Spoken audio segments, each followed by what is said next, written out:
hate writer's block.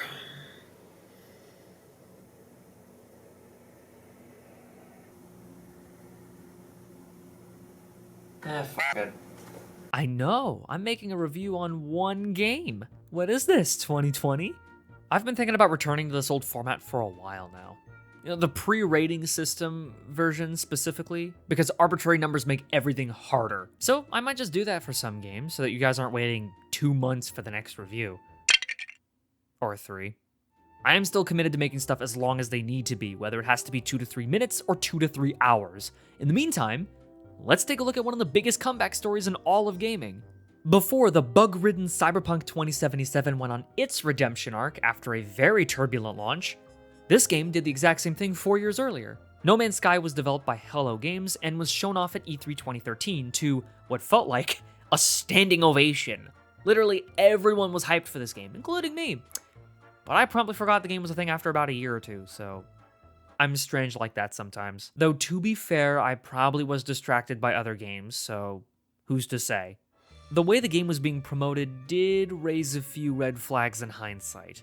Usually director Sean Murray would be doing these kind of interviews, but it all boiled down to, hey, will this be in the game? To which he'd reply without fail, yes, along with X, Y, and Z. And he'd do this all the goddamn time. Go look at old interviews and you'll see what I mean. Murray also boasted having 18 quintillion procedurally generated planets to explore. Yeah, you heard that right. Quintillion. That's 18 zeros, bitches! When the game finally released in August 2016 on PS4, the idea of exploring 18 quintillion planets suddenly seemed more like a dull, exhausting chore that I wouldn't wish upon my worst enemy.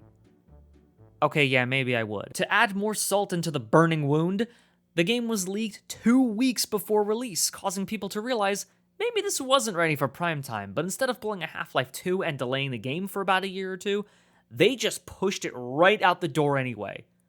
Did I mention the game crashes constantly, even on PC? Because it did. Apparently, Hello Games actually got some funding from Sony during development to help promote the game, and they just kind of nudged them to release the game in that state. So yeah, blame the billion-dollar Japanese corporation that would eventually sell you a PlayStation 5 Pro for $700 without including the $80 disc drive or the $20 vertical stand. I wish I was joking. Seal of quality my ass. So, after everyone began criticizing the game for its lackluster state and broken promises, rightfully so, the damage had been done, and I almost believe the game would have been abandoned and forgotten after the first update. But Hello Games stuck to their guns and continued to update the game, ultimately improving it beyond what was initially showcased. Now that the game's been out for almost 8 years, and has been released on every major platform, including Nintendo Switch, I finally gave it a chance myself. So, is it a good game? Oh yeah, it definitely is. For the record, I played the game on PC through GOG, and there is cross-launcher and cross-platform multiplayer. However, you will need to use friend codes if you aren't playing through Steam. It's a bit tedious though, as both players have to enter the code to be considered as No Man's Sky friends. Okay, Nintendo. The code is also case and character sensitive, and copy-pasting it won't work.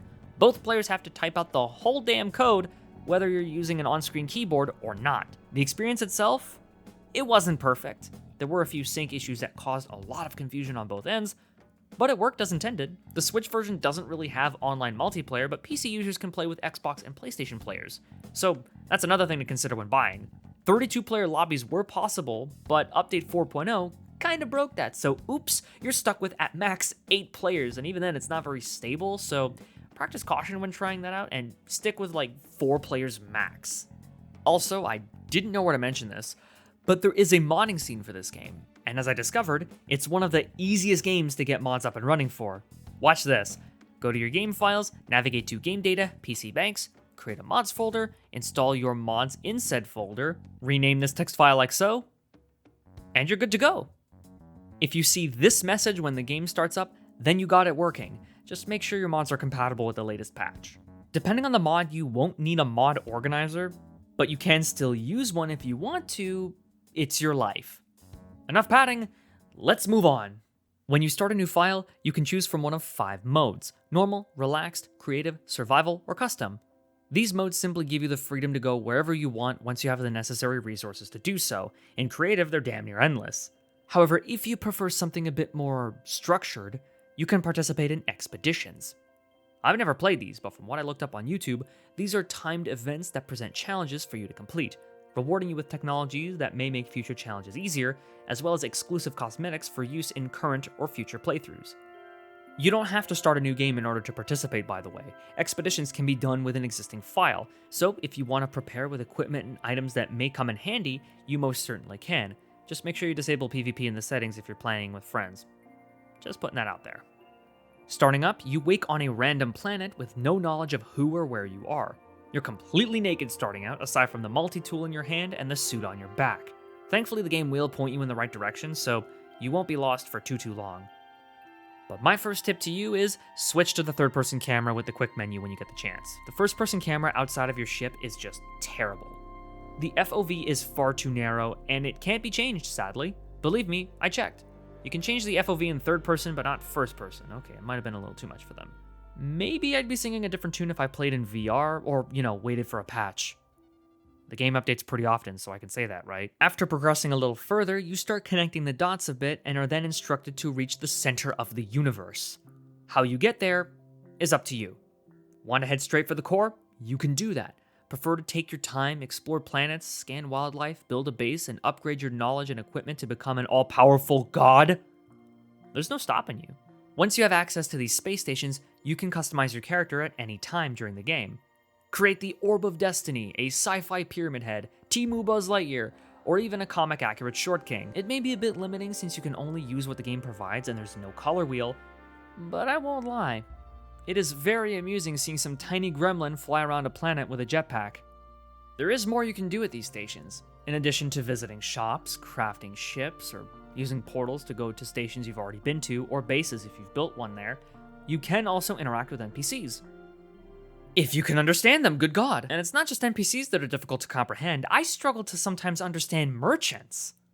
This is where knowledge becomes important. Oh God, I think I smacked my desk. You see, the more you receive help with the dialect and practice the language with the species you're talking to, the better your relationship with them will be. And you will be able to understand them more easily. Knowledge stones are also scattered all over most planets, so if you find one, go for it. When it comes to planets, you will be exploring many of them during your 30+ hour playthrough. From desert wastelands to lush landscapes with a diverse selection of wildlife, there's a lot to discover and explore. You can even rename things you've discovered, which is super amusing depending on how creative you're willing to be.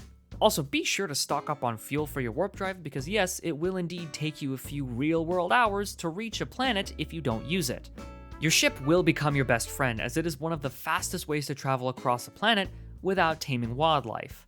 If you're lucky, you can come across some crashed ships that you can actually repair yourself, but if you don't feel like doing that, however, you're going to be sprinting for what feels like years just to reach a specific location. Thankfully, I was told of a technique to speed up your on-foot travels, and it's as useful as bomb jumping in Breath of the Wild.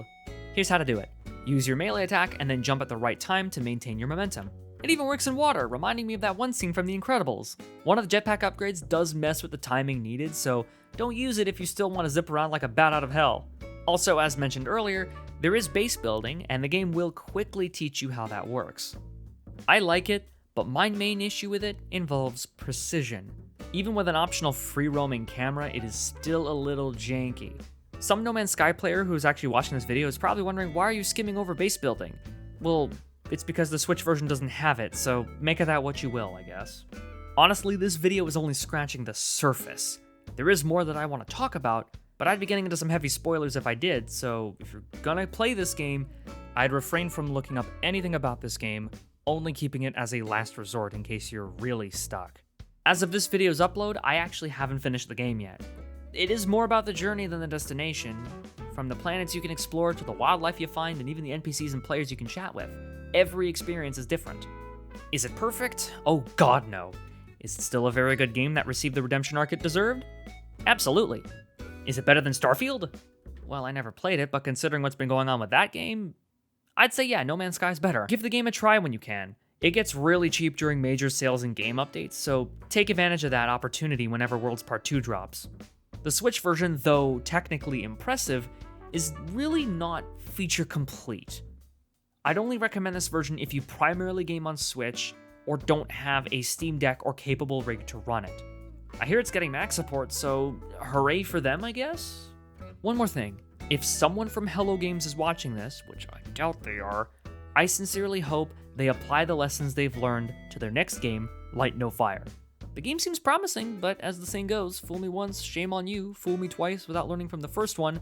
Not only is that shame on me, but there's clearly a problem here. After what you pulled back in 2016, I don't think you can afford to fuck up twice, so use this second chance wisely. Hey yo man, weren't you gonna announce the winner of that poll? Huh? Oh, shit! Right, I actually forgot about that. Can you handle that, Jade? Alright, I got nothing better to do. For those not in the know, Greenboy actually conducted a poll over on his YouTube community tab asking which reviews should come first. Going from least to most successful. In 5th place, New Super Mario Bros. Series. 4th place, games from the Wizarding World. The Harry Potter universe, okay. The Legend of Zelda Breath of the Wild and Tears of the Kingdom reached 3rd place. 2nd place goes to the Guitar Hero and the Rock Band games. Alright. And finally, 1st place is Michael Jackson games. The kind of jokes we're gonna be doing at the expense of the elite. It's gonna be fun. Anyway, I gotta get him off the damn game so we can work on that. Come on, time to get off. Just a few more minutes, man. I just have a few things to do on this. Come on, you gotta get off the game. No, I'm not getting up. Get off the fucking game, come on. Come on, I have to pull you off myself. Come on, come on, come on.